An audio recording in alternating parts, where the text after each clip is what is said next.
what you see in me. Gotta be something different. You must be made for me. Patience is nothing. Gems and Gents, and welcome back to another video with Glameres Gems. My name is Ebony, and in today's video, you need to get your wine glass, get your tea, get whatever you need, because we're going to jump into 5 things to keep private at all times. I have the short form content on my TikTok, so if you want to check it out over there, that's fine, but I wanted to get a little bit more in depth on my YouTube channel. So if you're new here, welcome, welcome, welcome. Don't forget to like, comment, and subscribe. And yeah, leave plenty of comments down below letting me know y'all's thoughts on this video. So yeah, without further ado, let's go ahead and get into it. Okay. One, you want to always keep your finances private for many reasons. When you keep your finances private, it kind of gatekeeps your privacy, okay? It allows you to do the things you need to do to manage your household and live the lifestyle that you desire to live without other people chiming in or feeling some type of way. Because believe it or not, when you share your finances with other people, it does open up room for envy and jealousy, and it can destroy relationships, and it can just make people feel some type of way, because y'all know people are only okay with you when they feel like you're not doing better than them. But the minute they feel like, okay, you know, she's doing a little something, they have a problem. So definitely you want to keep your finances private, because number one, you never discuss money. It's in poor taste. For like, if you're gonna share finances, you should be sharing finances in the way of helping other people build finances. But you should never be sharing finances just to say, girl, I make $20 an hour, because guess what? If I'm making $26 an hour, you're gonna be mad. Because you're gonna be like, what? How do you do that? You know, so it's just in everyone's best interest to keep your finances private. Keep that between you, your spouse, or just yourself personally. Help people, lend a helping hand if you're in a position to do so, because it is always good to give back. But yeah, don't do it. Keep your finances to yourself, and you will have a lot less drama in your life. Number 2, keep your relationship problems to yourself. If you have relationship problems with a family member, keep it to yourself. Address it with that family member or other family members if someone can kind of mediate what's going on. Or if it's with a spouse, then you want to speak with them directly. And if it's with a coworker, you definitely do not want to gossip with other coworkers about a beef you got with another coworker. Now, when you worked at my job, when I used to work at the bank, we was bad, y'all. But you grow and you elevate, okay? Or you have to grow as you go. So in the Bible, it always says if you have a problem with someone, go to that person. So I'm a firm believer in that. I've always been a very direct person, sometimes too direct, and sometimes my delivery of things can be kind of brash and very harsh. And it's something that I still deal with to this day, because I just kind of feel like I'm just gonna say it. Like, I'm not gonna sugarcoat how I'm feeling. I'm just gonna let you know, and then that's what it is. But that's not always the best way to be. You have to always include empathy and consider how someone else may be offended or how they may react to a certain situation. That all comes with maturity and growth. But the point in what I'm saying is that if you have a problem with someone, go to them. Don't share your relationship problems with other people, because what happens is that now you've created a hostile environment. So if you have a problem with someone that's a family member and you're gossiping about this family member to other family members, now when they come up to family events, it's just awkward, it's weird, everybody knows what's going on, and it's a big elephant in the room. It's just childish, it's petty. Just hash it out, be done with it. Same thing with work. You know, you may all kiki at work, but if somebody's beefing at work, now we can't really, you know, and we have to work together and get through the day. So it's just in poor taste, in my opinion. Just go directly to that person. If it's too soon, give it a little bit of time, give it some space. Everything doesn't have to be addressed immediately, but it's definitely something that I would say to keep private. just don't do it. Go to that person directly or just keep it to yourself. And that's just my personal thought or opinion on it. The thing that I want to share is keeping your plans private. You never speak of any of your plans until you have solidified what it is that you're going to be doing. So for example, if you plan to buy a new car, you don't tell people, oh yeah, I'm about to get this car, because anything can go wrong. For example, I wanted a Chevy Trailblazer. Well, I found out that they all ship from overseas. So if I would have been telling everybody I want the Chevy Trailblazer when I potentially could not have gotten it, I would be out here looking crazy because I didn't get it, you know? So even when starting a new business, I was kind of yapping at the mouth to certain people like, this is what I'm gonna do, this is the product, and then I didn't end up doing it. And the things that I'm doing now is just different, but I'm not sharing that until it's time to share it, because you just cannot overspeak or overshare. Number one, when you tell someone your plans or your goals, after you've told that person your goals, it's almost as if you've already achieved them. So then it's not going to push you or motivate you to want to continue out on that goal. Instead of doing that, or you're super excited about it, you could just continue to execute and put forth into your business or your ideas. And then once everything really starts coming around, now you can tell people like, hey, I'm having a pop-up shop, or, you know, I'm doing something online, you know, or whatever. And then that's when you kind of tell people when it's in place. But you never speak prematurely about any of your plans, because there's always someone betting for your downfall. And, you know, we don't like to really think that people have our worst interests at heart, but truth be told, there are a lot of people that do not wish you well. So why give them the opportunity to know? And even spiritually, because I am a lover of Jesus, I've been reading my Bible a lot this year. The devil does not know your mind. He doesn't know your thoughts. He only knows the things you speak. So you have to be very careful of the things you say out loud, because that's what he can attack, you know?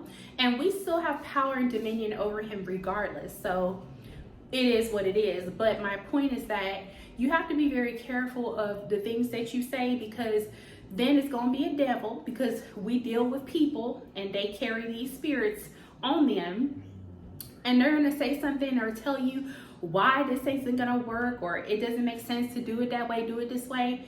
You don't need to take advice from these people. I'm not going to take advice from you on how to run a business when you've never even ran a lemonade stand. So I'm just saying, it is what it is, but keep your plans private, period. The next one I want to share is keep the location of where you work private. Very, very important, okay? I had a situation where I was no longer friends with someone and they knew where I worked.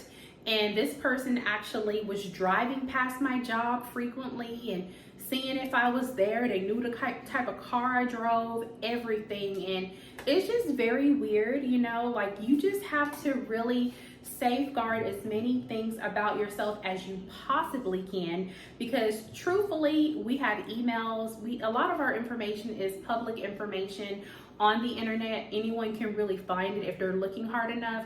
So the things that you can safeguard, just do so. Like even in the banking industry, when I used to work at the bank, we were told not to tell people like that we work at the bank or what we do, because especially working in finance, you know, people can take advantage of that or try to use what you're doing and do bad things or anything like that. So I just think that it's really important to keep where you work private. That way you don't have to worry about nobody crazy coming up to your job. If you fell out with a boyfriend or a friend, you don't have to worry about no drama at work, because if that's your work, that's your professional setting, the last thing you want is your boss or your coworkers or your colleagues that may view you a different way than how you are in your personal life, knowing what you got going on in your personal life. It just does not, it's just not good, you know. Just keep it private. You work wherever you're working. I always say, let somebody think you working at Zaxby's when you really at McDonald's. You know, just throw them off for a bit. They can know the industry if you're comfortable with that.